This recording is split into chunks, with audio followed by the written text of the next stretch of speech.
Hello everyone, we are dressed like this because we are in the middle of a polar vortex here in Seattle. It's absolutely freezing. But the point is, we want to wish you, all of you, everyone, all over the world, have the most wonderful, happy Pesach. You keep well, and we're sending all of you all our love. And here's the rabbi.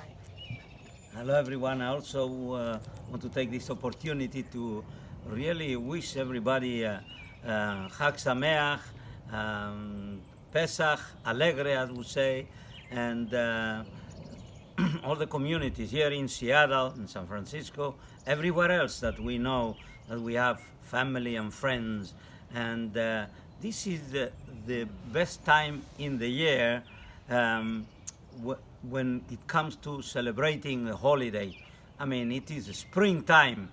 As we know very well, this is the time when Hashem chose to bring out the children of Israel from slavery to freedom.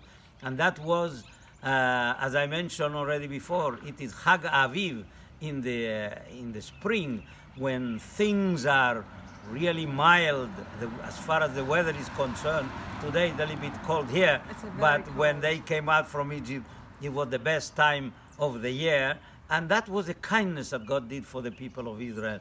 And when we think about this holiday, I want to say one of the greatest mitzvah, the greatest thing that the Jewish people that we have is encapsulated in the Shema. In the Shema we said, "Ve'ahavta et Hashem Elokecha b'chol levavecha u'chol nafshecha u'chol mecha." You shall love the Lord your God with all your heart, with your soul, with heart, soul, and might. And how do you achieve that? To tell somebody to love. Of course, what it follows. When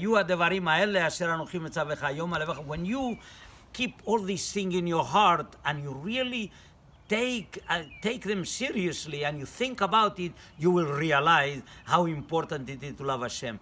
And the objective of loving Hashem, the Torah immediately said that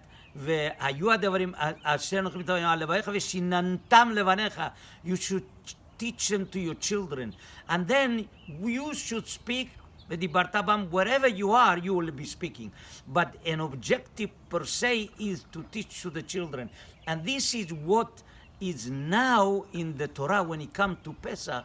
The mitzvah is to teach to our children. The two mitzvot that we have biblically is very simple. One of them is to eat matzah, not chametz, but the other one is to tell the story, because we have as an objective, as a mission, it is to tell and transmit what we have to our children. Mm-hmm. And this is in the atmosphere and the format of the home, because the entire mitzvah of Pesach, of Paschal Lamb, was given to the Jewish people while they were at home.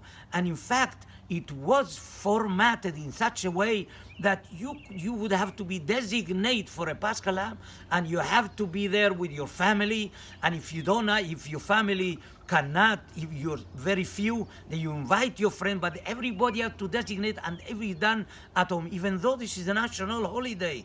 And it would have been like in